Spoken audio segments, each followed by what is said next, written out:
화학공학과를 만약에 이제 대학에서 전공을 하시면 어떤 직업을 가지게 되실지, 또 화학공학자가 이제 대략적인 연봉 수준이 어떤지, 또 취업은 어느 정도로 잘 되는지, 또 기타 여러 가지 근무하시는데 뭐 장점과 단점엔 어떤 것들이 있는지, 이런 것들을 좀 설명해 드리려고 자료를 좀 준비를 했습니다. 그래서 좀 진로 나중에 선택하실 때 도움이 되셨으면 좋겠고요. 이 강의가 끝난 다음에 궁금한 게 있으시면 언제든지 편안하게 질문해 주시면 되겠습니다. 일단 화학공학과 강의를 하기 전에 순서는 이런 식으로 진행을 하려고 하고요. 먼저 제 소개 간단히 드리고, 화학공학과 진로를 크게 이제 세 가지로 구분을 해서 말씀을 드릴 수가 있습니다. 각각의 진로의 특색에 대해서 말씀을 드릴 거고요. 화학공학을 전공을 하면 업계에서 어떤 정도의 대우를 받는지, 또 입시 현황에서 이제 화학공학과의 위치는 어느 정도가 되는지, 그런 식으로 진행을 하겠습니다. 제 소개를 간단히 하면, 저는 서울대 화학생물공학부를 졸업을 했고, 졸업하자마자 SO일에서 정유 공정 엔지니어로 1년 정도 근무를 하다가 모종의 사정이 있어서 서울에 있는 현대중공업의 그 엔지니어링 센터로 이직을 했고요. 여기서 엔지니어링 업무를 3년 정도 하다가 SK가스로 이직을 해서 현재는 판교에서 연구원으로 재직을 하고 있습니다. 일단 화학공학과라고 하면 진로는 이제 크게 세 가지로 나눌 수가 있어요. 첫 번째는 학사 또는 석사를 받았을 때 공정 설계를 하는 엔지니어가 될 수 있고, 두 번째는 공정 관리를 하는 엔지니어가 될 수 있고, 세 번째는 석사 이상의 학위를 받았을 때 연구원을 할 수 있습니다. 총 세 가지 진로에 대해서 일단 말씀을 드릴 건데, 참고로 이제 간단히 이 일들이 어떤 일들을 하는 거냐고 하는 건지 말씀을 드리면, 공정 설계 엔지니어 같은 경우는 화학 공장을 설계를 하는 거예요. 그러니까 보통 건설사들이 우리는 아파트만 짓는다고 생각하잖아요. 아파트만 짓는 게 아니라 이제 다양한 화학 제품들을 생산하기 위한 공장을 건설사들이 중동 국가로부터 이제 수주를 해서 짓거나, 아니면 우리나라의 울산, 여수, 대산 같은 그런 화학 공장 단지에 설계를 해서 짓습니다. 이런 공장을 설계하는 엔지니어가 공정 설계 엔지니어고요. 두 번째는 공정 관리 엔지니어는 뭐냐면, 이미 설치된 공장을 이제 생산이 잘 돌아갈 수 있도록 관리를 하는 엔지니어, 또 그 공장에 예를 들어 뭔가 문제가 발생을 했다 그러면 그 문제를 해결하는 트러블 슈팅 업무를 하는 그런 엔지니어, 또 그 공장에서 공장을 돌리는 오퍼레이터들을 지휘를 하면서 생산을 총괄하는 그런 엔지니어를 얘기를 하는 거예요. 세 번째는 연구원인데, 석사 이상을 받게 되면 이제 공공연구기관이나 또는 민간 연구소나 이런 데 소속이 돼서 석유화학 산업과 연관된 테마를 연구를 해요. 예를 들면 촉매라든지 아니면 공정관리 기술. 요즘에는 이제 AI 관련 기술이 굉장히 이제 핫 이슈가 되고 있기 때문에 실제 생산 효율을 높이기 위해서 AI 기술을 어떻게 접목을 시킬지, 이런 거에 대한 연구가 좀 활발히 일어나는 추세에 있습니다. 그래서 크게 세 가지로 이제 직업을 가지게 된다, 이렇게 압축을 할 수 있고요. 이제 만약에 화학공학을 전공을 하면 이제 학생들이 일을 하게 될 위치는 크게 다섯 군데로 압축할 수가 있어요. 첫 번째는, 만약에 내가 설계나 공정 설계 쪽으로 간다 그러면 서울에서 근무가 가능합니다. 대부분의 엔지니어링사가 서울에 위치를 해 있어요. 예를 들면 삼성 엔지니어링, 현대 엔지니어링, 현대중공업, SK건설, GS건설, 건설사와 조선사 엔지니어링사들이 대부분 이제 석유화학 플랜트에 대한 설계 업무를 이제 수행하는 설계 센터를 서울에 위치를 두고 있기 때문에, 만약에 나는 죽어도 서울에서 근무를 해야 된다 그러면은 공정 설계 엔지니어가 되면 됩니다. 그러면 서울에서 근무를 하실 수 있어요. 대신에 장단점에 대해서는 뒤에서 또 얘기를 할게요. 만약에 내가 석사 이상을 받고 난 연구에 관심이 있다. 뭐 촉매 개발이든 공정 개발이든 그런 업무를 좀 해보고 싶다. 그러면 대전에 갈 확률이 제일 높습니다. 다 대전에 간다는 얘기는 아니고요. 경기도에도 석유화학 분야 연구소가 있긴 한데 대부분의 연구소가 대전에 위치해 있어요. 그래서 지금 사진에 보이는 이 그림은 한국화학연구소를 이제 제가 캡처해서 가지고 온 거고요. 한국화학연구소뿐만 아니라 많은 연구소들이 대전에 밀집해 있습니다. 그래서 만약에 석사 이상을 받고 연구원으로 내가 취업을 한다. 그러면 대전으로 가게 됩니다. 그 이외에 대부분의 분들은 화학공학을 전공을 하면은 대산, 울산, 여수로 갑니다. 왜 이 세 군데로 가냐? 우리나라 석유화학 산업단지가 조성된 곳이 울산과 여수와 대산이에요. 원래 석유화학 공장은 바닷가에 조성을 합니다. 왜 바닷가에 조성을 하냐면 석유화학 공장은 알다시피 공장 부지 규모가 굉장히 커요. 그리고 공장을 돌리기 위해서 다양한 유틸리티들이 필요합니다. 물도 필요하고 전기도 필요하고 생산된 화학 물질을 수출하기 편해야 되고 또 원자재를 수입하기 좋은 곳에 위치해 있어야 돼요. 그래서 대부분의 석유화학 공장들은 대도시에 있지 않고 도시와 굉장히 떨어진 오지에 위치해 있고 오지 중에서도 바닷가에 위치해 있습니다. 다른 나라들도 다 마찬가지예요. 우리나라는 대산, 여수, 울산에 있고 이제 대부분 사람들이 근무를 하면 자기가 살던 데 익숙한 데서 일을 하고 싶겠죠. 그러니까 서울로 근무를 원하지만 서울로 못 갑니다. 대부분은 만약에 취업 조건에 아예 이렇게 명시가 돼 있어요. 근무지가 여수, 대산 또는 울산으로 명시가 돼 있습니다. 장점은 있죠. 만약에 가게 되면 정년 보장이 거의 100% 된다라는 장점이 있고 또 연봉이 굉장히 높습니다. 이 얘기는 뒤에 가서 얘기를 할게요. 일단 화학공학과는 다른 직업들과는 달리 학생들이 선택하기에 굉장히 부담이 없다고 해야 되나? 그러니까 누구나 할 수 있는 직업입니다. 우리나라에 화학공학과가 설치되어 있는 학교가 굉장히 많아요. 대부분의 공대를 보유한 대학들에는 다 화학공학과가 설치되어 있다고 생각을 하시면 됩니다. 그러니까 약간 뜬구름 잡는 얘기가 아니라 당장 내가 대학교를 선택할 때 내 수준이 어떻든지 간에 내가 화학공학과를 선택을 하면 지금 제가 하고 있는 얘기가 다 해당이 된다는 얘기예요. 저는 평범한 회사원이고 이제 다들 이제 졸업을 하시게 되면 대학을 선택을 하고 학과를 선택하시게 되잖아요. 근데 공대 하면은 크게 전기, 기계, 화학, 컴공 이렇게 네 가지가 제일 메이저인데 전기, 기계가 인원이 많지만 화학공학과도 꽤 인원이 많아요. 우리나라가 이제 석유화학 산업이 많이 발달해 있다 보니까 그럼 화학공학과를 선택하시게 되는 대부분의 학생들은 지금 제가 얘기한 이 진로에 따라서 본인의 직업을 이제 커리어를 쌓게 될 겁니다. 화학공학과 일단 공통 장점에 대해서 간략하게 먼저 말씀을 드리면 화학공학과는 일단 취업이 잘 됩니다. 요즘에 코로나 때문에 이제 취업 현황이 굉장히 안 좋아졌는데 그럼에도 불구하고 정규직을 여전히 채용하고 있는 유일한 업계 중에 하나라고 말씀을 드릴 수가 있고요. 왜 그러냐? 우리나라의 국가 기관 산업인 석유화학 산업의 메인스트림이 다 화학공학 전공자입니다.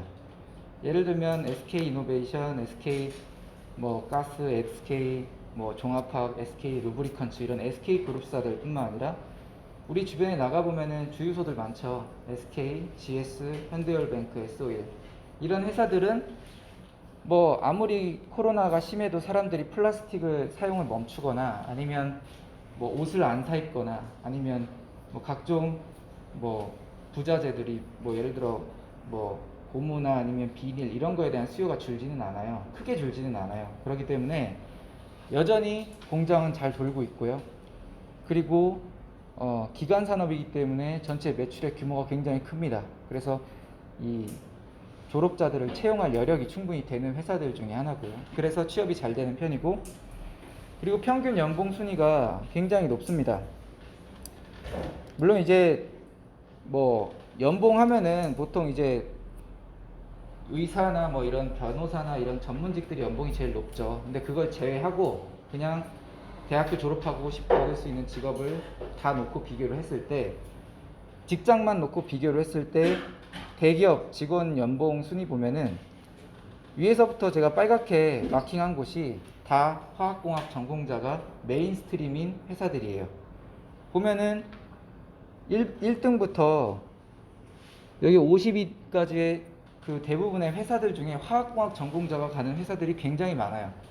흔히 말하는 우리가 기름집이라고 하죠. 기름집, 그러니까 정유회사 또는 석화사, 뭐 가스회사 아니면은 건설사, 대부분 다 대기업일 수밖에 없습니다. 매출의 규모가 크기 때문에.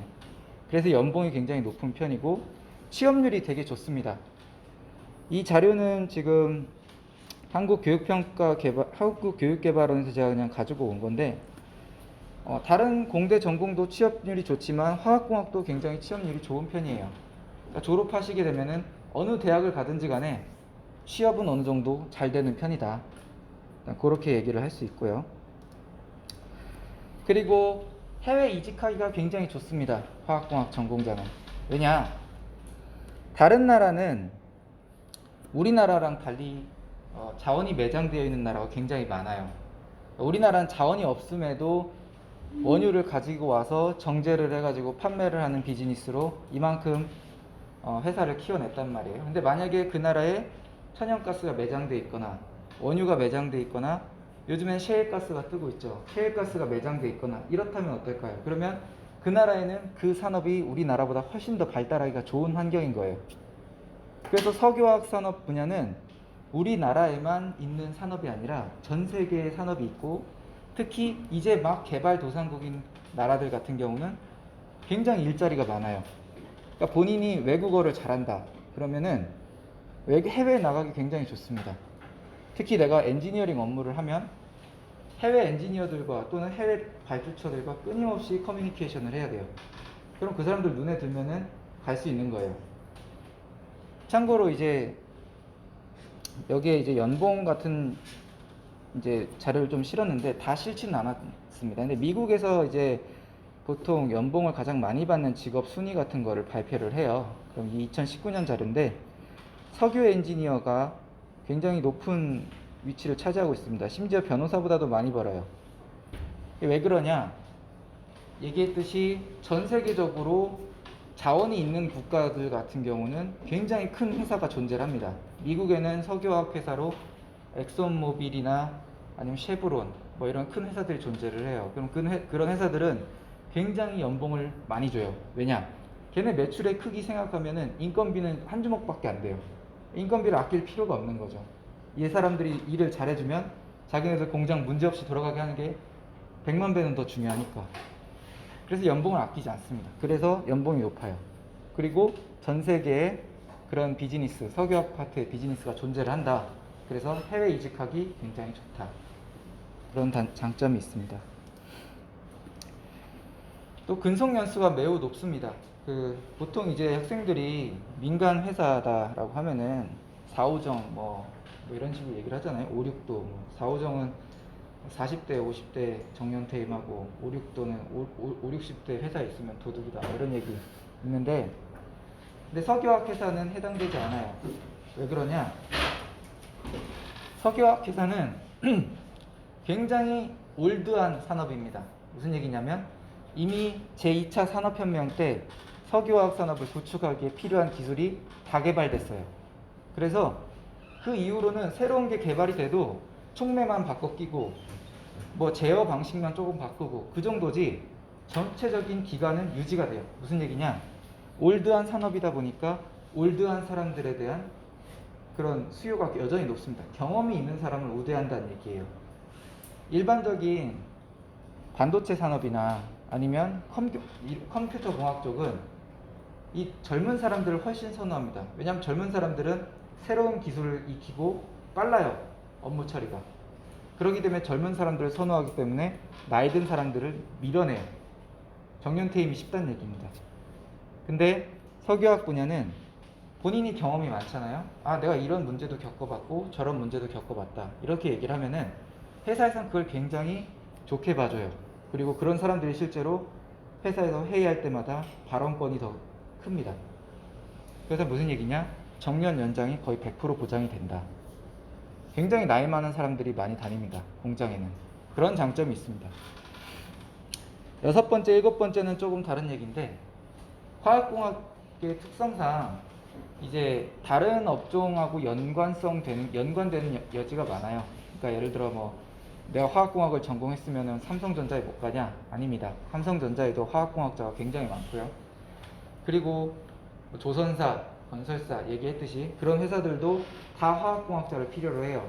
어떤 면에서 필요로 하냐? 석유화학 공장을 지을 때 이 사람들의 지식이 필요하거나 또는 뭐 어떤 제품을 생산하더라도 플라스틱 안 들어가는 제품 없죠. 또 각종 화학 물질 처리가 안 되는 제품이 없어요. 그런 물질 처리하는 제품에는 화학공학적 지식이 필요합니다. 그래서 화학공학자는 다른 업종으로 진출이 활발한 편입니다. 자, 여기까지가 장점이에요. 장점을 설명했고요. 이제 공통되는 단점에 대해서 설명하겠습니다. 화학공학을 전공하게 되면 일단 업계 분위기가 굉장히 보수적입니다. 왜냐하면 얘기했듯이 올드한 산업이에요. 그리고 지방에서 근무를 하시기 때문에 맨날 회식을 할 수도 있습니다. 그리고 맨날 회식을 할 수도 있고 야근이 굉장히 많아요. 집을 못 갈 수도 있어요. 그러니까 그냥 말하자면 아까 엔지니어링 업무를 한다 그러면은 서울에 근무할 수 있다고 얘기를 했죠. 서울에 근무하는 건 좋아요. 근데 공정 설계 파트는 납기일이라는 게 있어요. 만화가 같은 사람들은 연재 마감일 같은 게 있잖아요. 그거 안 지키면 어떻게 돼요? 빵꾸 나잖아요. 잘리든지 뭐 어쨌건 심각해지잖아요, 문제가. 여기는 훨씬 더 심각하다고 보면 돼요. 납기일이 안 지켜졌다? 그럼 그 납기일대로 계약서상 뭐 몇 퍼센트를 까는 게 있습니다. 이 매출의 규모가 크기 때문에 납기일 하루 늦어지면은 그거는 엄청난 손실이 발생을 해요. 무슨 얘기냐? 무슨 짓을 해서라도 납기일을 지켜야 돼요. 그러면 여기 설계하는 사람들이 집에 가기 쉬울까요? 어렵겠죠. 이거 끝날 때까지 집에 못 가는 경우가 많아요. 예를 들어 프로젝트가 시작이 됐다. 그러면 마일스톤을 정해줘요. 아, 언제까지는 어떤 뭐 설계문서 어떤 것까지 해라. 언제까지는 어떤 거 해라. 정해주면은 그거 끝날 때까지는 집에 못 가는 경우가 많고, 만약에 설계하다 문제가 생기면은 뭐 굉장히 힘들어지죠. 그러니까 그런 단점이 있습니다. 또 공장에서 근무를 하는 경우에 만약에 공장에 문제가 생겼다.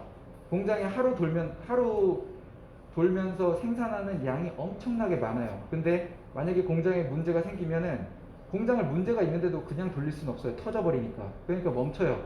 셧다운을 하면은 그 하루 매출액이 줄어드는 거에 대한 데미지가 어마어마하기 때문에 공장에 문제가 생기자마자 모든 엔지니어와 오퍼레이터가 다 달라붙어서 그거 해결하는데 시간을 다 씁니다. 그러니까 집에 못 가죠. 그런 경우도. 그래서 야근이 굉장히 많고, 또 이제 대부분이 남자입니다. 지방에서 근무하다 보니까 여자들이 가기 싫어해요. 화학공학 나중에 대학을 가면 알겠지만 화학공학자가 기계공학이나 전기공학보다는 여학생 비율이 좀 높아요. 근데 나중에 취업하고 보면은 여학생들은 대부분 서울 근무를 하거나 아니면 대전, 그 밑으로 절대 안 내려갑니다. 울산에 가면은 한 30명 중에 1명꼴로 여자가 있다고 보면 돼요. 거의 다 남자들만 있다고 보면 됩니다. 그러니까 훨씬 보수적이 되겠죠.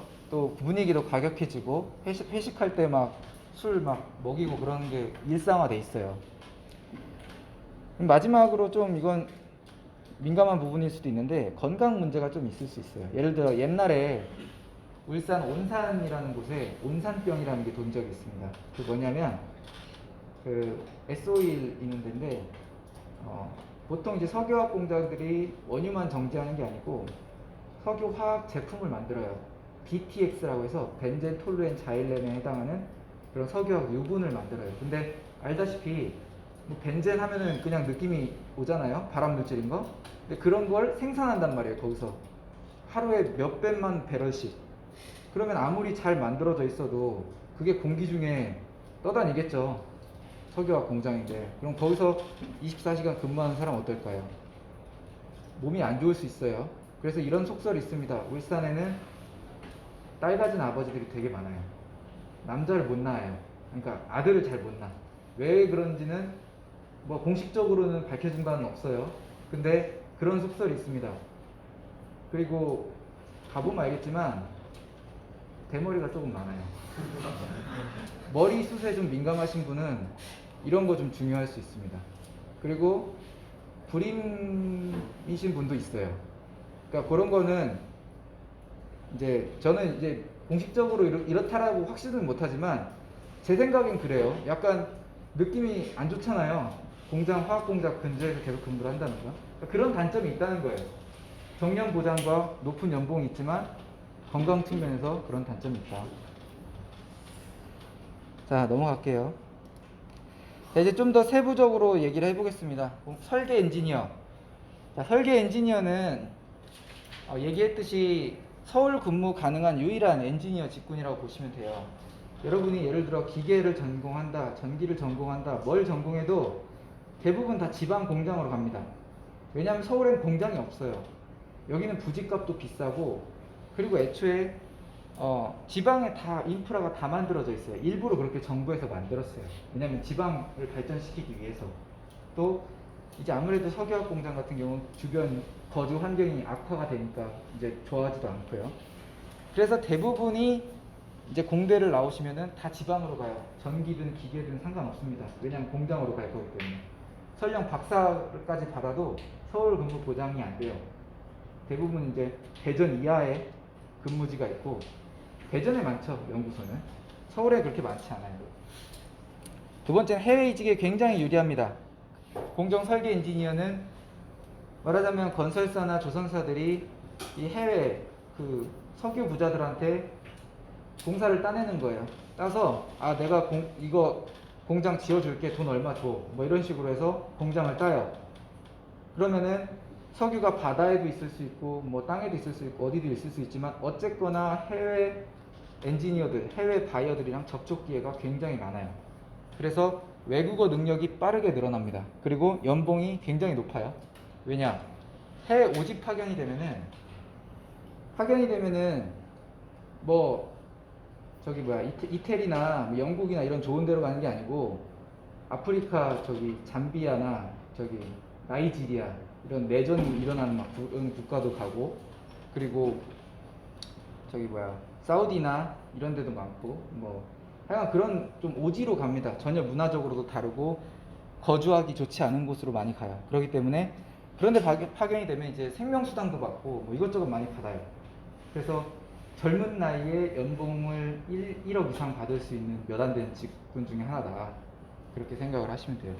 단점은 고용이 좀 불안정합니다. 설계 엔지니어는. 왜냐?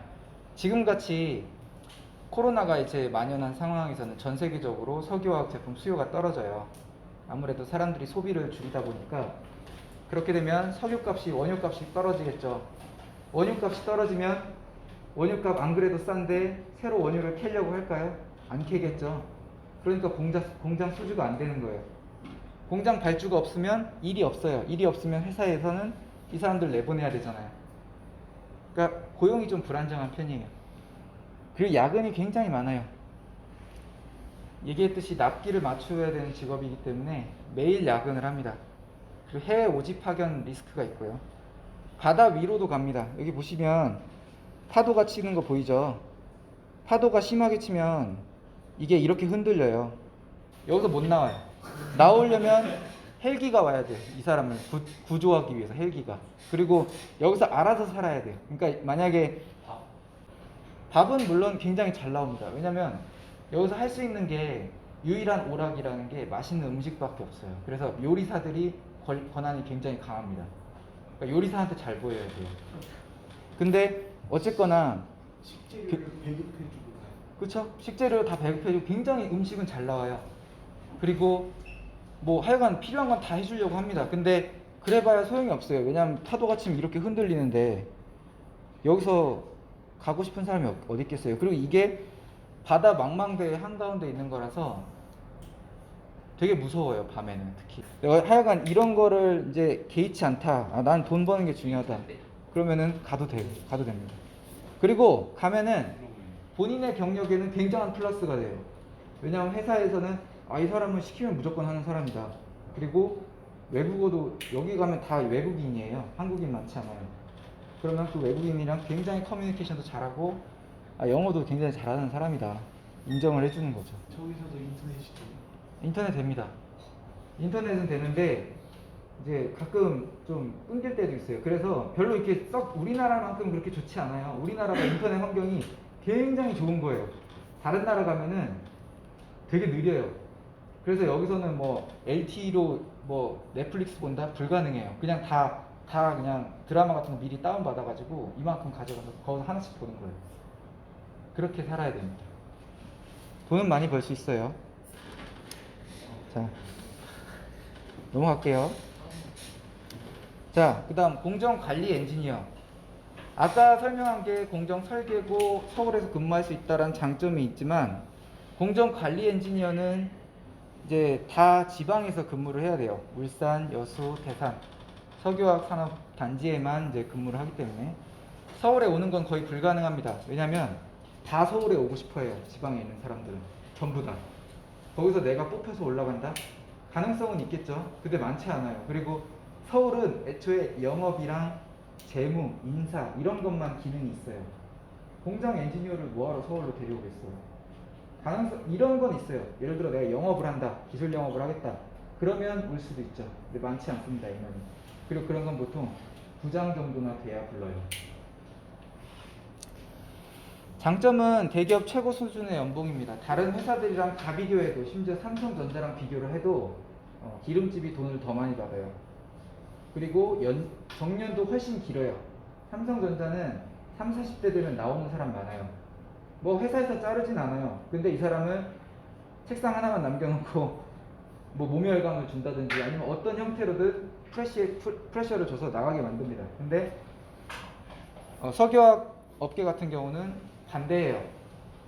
오히려 나이 많고 경험 많은 사람을 굉장히 우대해줍니다. 그래서 정년 보장이 거의 확실하고 또 연봉 수준이 굉장히 높아요. 얘기했듯이 매출액 대비 인건비가 한 주먹밖에 안 되기 때문에.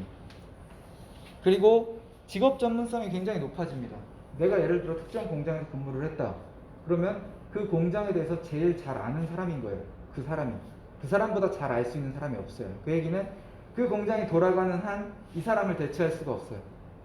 그러니까 자르는 게 불가능하다는 거죠. 공장을 아예 꺼버리고 아예 그냥 치워버리겠다는 생각이 아니면. 그런 경우는 없죠. 대신에 단점은 남초고 굉장히 보수적이고 근무 환경이 열악합니다. 그러니까 지방이라는 특성상 이제 여수 가보신 분이 있을지는 모르겠는데 거기는 제일 맛집이 미스터 피자예요. 그러니까 피자집. 나머지는 제대로 된 가게가 없어요. 그러니까 너무 그런 거에 내가 민감하다. 뭐 난 영화도 봐야 되고 여자친구랑 놀이동산도 가야 되고 좀 이런 게 중요하다. 그런 사람들은 여기를 못 견딜 수도 있습니다. 그리고 이제 아무래도 건강상의 문제가 발생할 확률이 높아요. 바람, 불임, 탈모 리스크라고 해놨는데 이거는 온산병이라고 실제로 있었던 일입니다. 온산이라는 지역에서. 그리고 아무리 대기업은 부정을 한다고 해도 그런 질병이 존재를 하고도 확률적으로 많이 일어난다는 사실을 그거 자체를 부정할 수는 없어요. 이제 모든 일은 항상 기브 앤 테이크입니다. 돈을 많이 주고 정년을 보장해 주잖아요. 그거에 대한 대가가 있는 거죠. 넘어갈게요. 자, 그럼 마지막으로 연구원에 대해서 얘기를 해볼게요. 연구원은 이제 대학에서 학사, 석사만 받고 취업하는 직군이라기보다는 석사 이상, 그러니까 박사까지도 갈 거를 염두에 두고 선택을 하는 직업인데, 연구원의 일단 가장 큰 장점은 독립적인 업무 환경이 보장이 되고 수평적인 인간관계가 형성이 되어 있다. 이게 가장 큰 장점입니다. 내가 예를 들어 연구원에 소속이 되어 있다. 그러면 거기서는 아무도 상하관계가 존재하지 않아요. 개별적으로 다 하는 일이 있기 때문에. 그래서 서로도 존중해주고 뭐 회식 강요 이런 거 절대 없어요. 야근 없어요. 절대로. 왜냐? 급한 일이 없으니까. 연구 개발하는데 뭐가 급하겠어요. 그리고 개인적으로 연구 실적 쌓기도 좋고 논문 투고도 가능하고 특허도 낼 수 있습니다. 개인적인 스펙을 쌓기에 굉장히 좋아요. 그리고 근무도 비교적 서울 근무 가능성이 조금 있어요. 그리고 경기도도 가능하고 뭐 대전까지, 대전 밑으로는 안 내려갑니다. 연구원들이. 대전 위로 다 근무지를 선택할 수 있다. 그런 장점이 있습니다. 단점은 근속연수가 짧고, 근속연수가 연구원들은 40대 이상 연구원들이 잘 없어요. 보통 이제 연구소장도 뭐 50대가 드물고 40대 후반인 경우가 많고 고용이 좀 불안정합니다. 회사가 좀 어렵다 그러면 연구원을 제일 먼저 잘라요. 연구원은 없어도 회사는 돌릴 수 있어요. 언제든 다시 뽑으면 되니까. 그리고 개발 프로젝트라는 게 약간 공사 수주하는 거랑 비슷하게 연구개발 프로젝트가 있어야만 이 사람이 필요한 거지, 연구개발 할 것도 없는데 연구원을 왜 유지를 하겠어요. 생산할 것, 이 사람이 뭐 공장을 돌려요 뭘 아무것도 하는 일이 없단 말이에요. 그리고 커리어 관리가 좀 어렵습니다. 박사까지 받으면 갈 데가 정해져 있어요. 예를 들어 뭐 내가 교수가 되는 게 꿈이다. 교수가 되면 좋죠. 근데 교수 자리는 정말 조금밖에 없어요. 한 줌밖에 없어요. 그러면 대부분의 석박사 학위를 받은 사람들은 민간으로 다 회사를 취업을 해야 돼요. 근데 박사학위들은 보통 이제 회사에서 부담스러워합니다. 일정 수준 이상의 어떤 직을 보장하지 않으면 이제 그 안에서 융화되기가 좀 어렵기 때문에, 예를 들어 박사학위인데 내가 사원으로 들어오면은 좀 그렇잖아요. 좀 나이도 있고 약간 박사까지 받았는데 내 위 직급 상사가 석사다. 그러면 이제 서로 부딪히거든요. 아 네가 뭘 하냐 뭐 이러면서. 그러니까 약간 그런 것 때문에 커리어 관리가 쉽지 않습니다. 갈 수 있는 데가 많지 않아서. 마지막으로 연구원들은 보통 비정규직이 많아요. 그 얘기는 평균 연봉이 좀 낮은 편이에요. 오히려. 이거 되게 역전 현상이라고 생각을 하면 되는데, 학사, 석사에 비해서 오히려 박사는 연봉이 더 낮아요. 여기 보면은 이런 세미나도 했었어요. 뭐 비정규직 연구원 뭐 이런 세미나. 그러니까 이런 세미나까지 열릴 정도로 연구원들한테는 비정규직이라는 게 굉장히 흔하다. 실제로 뭐 내가 교수가 꿈이다 뭐 그러면 펠로우 노예라고 하죠. 박사 받고 포닥이라는 거를 굉장히 오랫동안 해야 돼요. 돈 거의 못 받아요. 그냥 강의료만 받는 거예요. 그러니까 개인적인 어떤 가정을 건사하기에는 불가능하죠. 그렇게 되면. 그러니까 애초에 연구원을 하는 사람, 교수를 목표로 하는 사람, 이 사람들은 금수저가 많습니다. 집에 돈이 많아서 아 내가 돈을 안 벌어도 난 상관이 없어요. 이런 사람들은 뭐 최고의 그런 커리어일 수도 있죠. 서울 근무도 가능하고 뭐 독립적인 업무 환경 많잖아요. 근데 돈에 아쉽지 않다. 연구원이 제일 좋을 수도 있어요. 그렇게 요약을 할 수 있습니다. 일단은 여기까지가 이제 화학공학을 전공을 했을 때 선택할 수 있는 직업들에 대해 장단점에 대해서 간략히 얘기를 했는데, 혹시 질문 잠깐 받을까요? 질문 혹시 있으신 분? 나는 화학공학과를 전공해서 좀 이 일을 한번 해보고 싶은데 궁금한 게 있다. 그런 사람 없나요? 없으면 계속 얘기하겠습니다.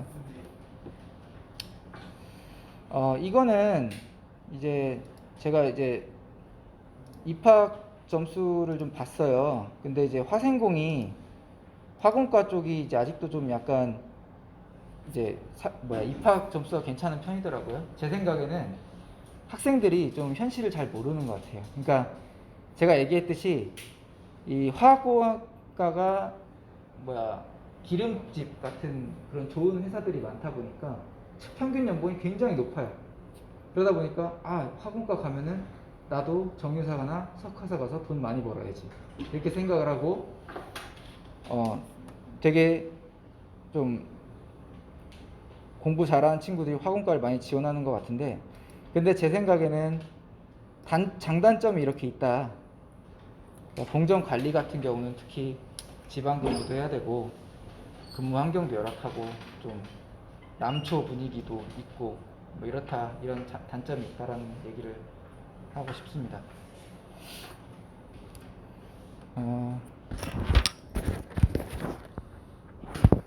일단은 여기까지 제가 준비한 내용이고요. 추가적으로 만약에 질문이 없으면 제가 또 셰일 혁명에 대해서 좀 얘기를 좀 해주려고 하거든요. 그래서 이제